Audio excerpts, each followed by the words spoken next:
First thing that I want to do is I'm going to do the shock, because I want to see what that feels like with the different shock before I change the fork. The fork's going to be a little bit more involved. Got to take the whole thing apart, take the wheel off. I got to do the sealant in the tire. So this will give me a chance to test it out before I do that to see if it makes any difference. So this is the ROCKSHOX, the SR SUNTOUR Radon, and it's 184 by 44. So do with that what you will. I'm not a fan of this shock on this bike. I'm gonna downshift, upshift, whatever you call it.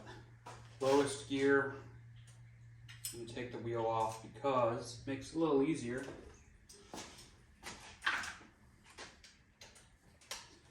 If you don't have the wheel in the way to weigh it down.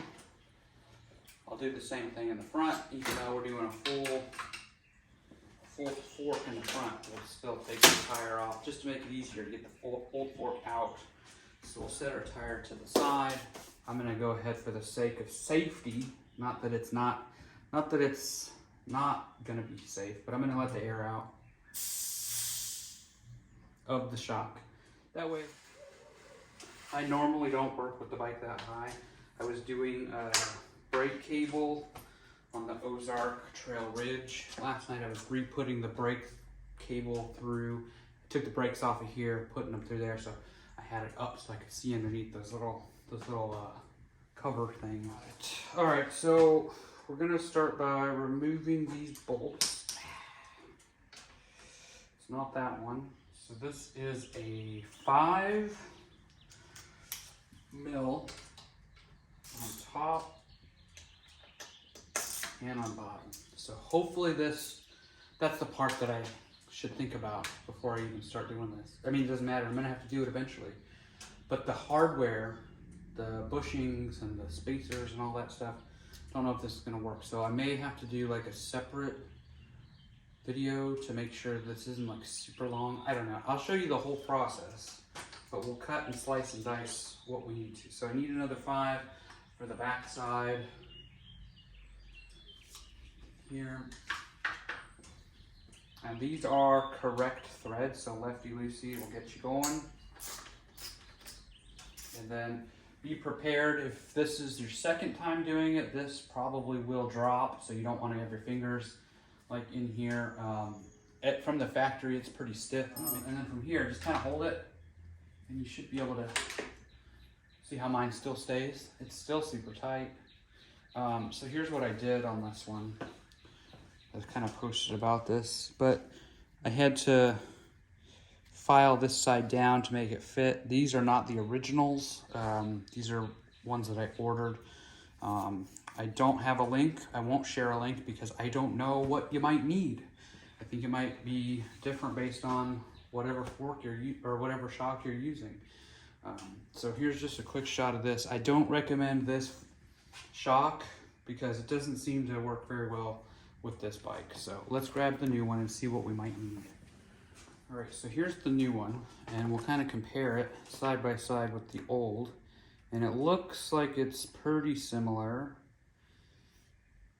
The bottom will probably be just fine. Let's check it out. Let's take these little twist ties off and see what we're working with. So for the bottom hardware, it's gonna fit. That's what you want. So this fits nicely in there. Now the spacing is gonna be another story. So will that fit? And it looks like it will. It might be a little bit of a gap, so we might have to get new spacers. For the top, you're definitely gonna need at least the original stuff, which looks like it might fit. I'm going to try to figure out what I need to do here. So what I'm gonna wanna do is be able to push this out. I can't do it with my hands because it's just a small piece there. It's kind of awkward. And that didn't work. So again, I want to be careful here. That'll work. So here's what I got my setup. hopefully I can push this through here. This is kind of holding it as like a way for it to push out, but also still putting pressure. And I'm gonna do one slightly larger, just so it has a little bit of freedom. And in theory, this should push at least out enough. And there it goes. I don't know if you guys can see it. You might be able to see it, I don't know. But I'm pushing, and that piece is being pushed through there. You can see now. Now it's coming out the top. Now I should be able to at least pull that side off. And then I almost could get this side. Might have to go just a bit more with it.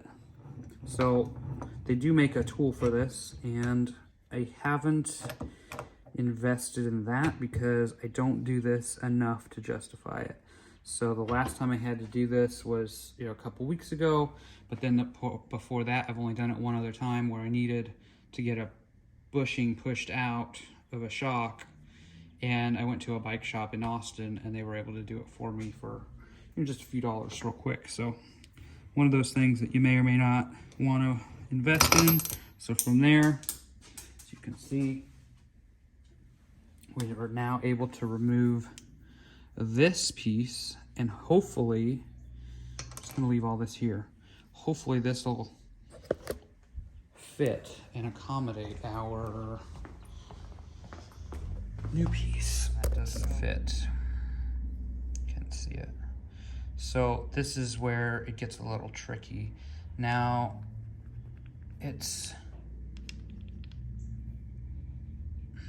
I can probably push this part out, and that's what I did on the other one, and I think that'll be just fine. So let's go back over to the press. I'm gonna take this with me, I'm sorry, I'm super zoomed in. So I'm gonna take this, and this, and this, and we're gonna try to get this into this, and this out of this. So I'm still going, recording, yeah.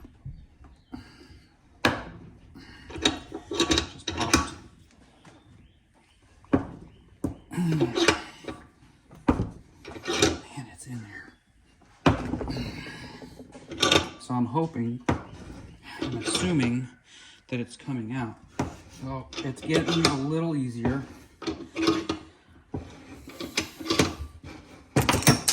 There you go, just like that. So there's my socket. There's my receiving socket. And there's my bushing. So overall came out mostly unharmed. Also the shock mostly unharmed. All this stuff's going to be hidden, so a couple little scratches there isn't going to be too terrible. So the idea now is that we get this little plastic piece in there, just like so, and it works, and it's got no play. So now I need the other side, and that's on here. It stayed on there. So I can get that off. And that'll go on the other side. Just like so.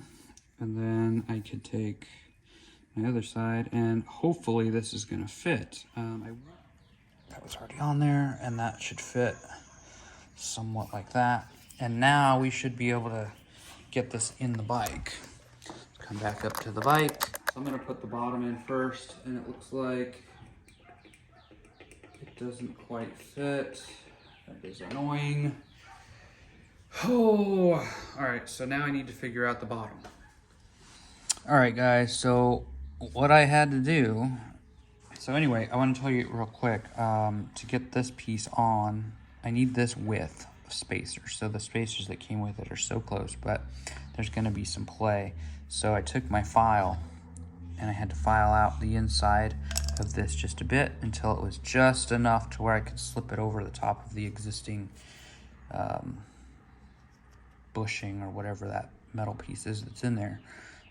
Because I know if I put this one that came out in there, it looks close, but I'm sure it's gonna wiggle around in there, and that's why I had the tape.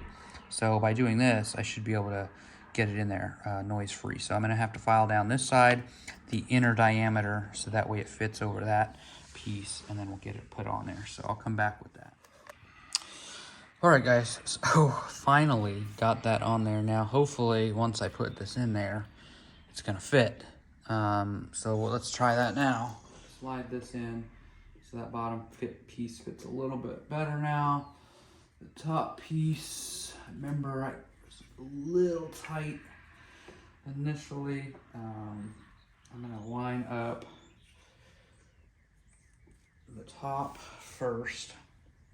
And I'm gonna do, just like I had it, the long bolt goes through the non-drive side, and then the little piece goes in the front, and that's just gonna hold it in place.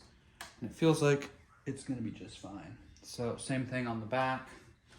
I'll line it up, and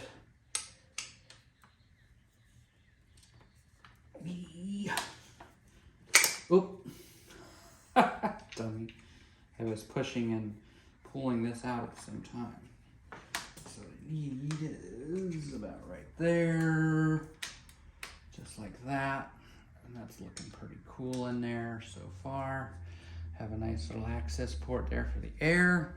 And what should have taken, I don't know, 10 minutes?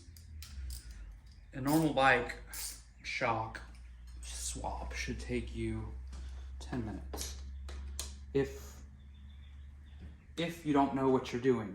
You know, I probably could have done this in less than 5 minutes if I didn't have all that trouble. So I'm gonna do alternating. I'm just gonna make sure, and then I'll come back and torque it down a bit. Make sure that I'm getting this one down.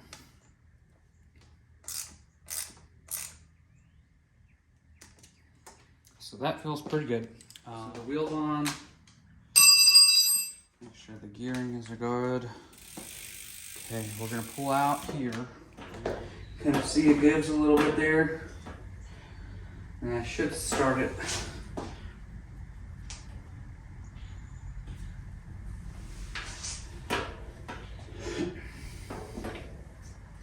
I don't know how to measure sag. I think you're supposed to like jump on the bike a little bit like this and then get off of it very carefully.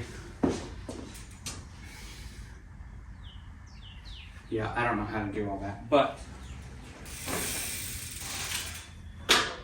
so that feels pretty good. I do think that I probably need to add more air because maybe it's a little too soft. But it feels good. It's moving. I don't know how much air I'm supposed to add. I'm gonna look it up and then adjust it from there. So that's part one. That's just the rear shock install. This is the ROCKSHOX Deluxe. So I'm gonna figure out the shock on the side while I still have some daylight, and then I'm gonna start farting around with the front. So this is gonna work, but it does require a little bit of manipulation, or if you're really good at bike math and you know how to measure all this stuff and then order the right spacers and all the right parts, that's another option. But I've kind of made it work with what I have. But for now, that's gonna be it. Stay tuned for the next one. We'll tackle the fork. That one's a little bit more in depth just by nature, because you gotta take the whole headset apart and put things together and all that. Star nuts, cutting the steer tube. I'm gonna leave the steer tube long to start and just kind of test it, see where I want it, see how many spacers I can come up with, because I do want a little bit of a more upright position maybe, because this fork, when I cut it back in 2021, is a little short. So with that, I'm gonna end it here. Thanks for sticking around. If you made it through the whole video, I appreciate that. And be on the lookout for the next one.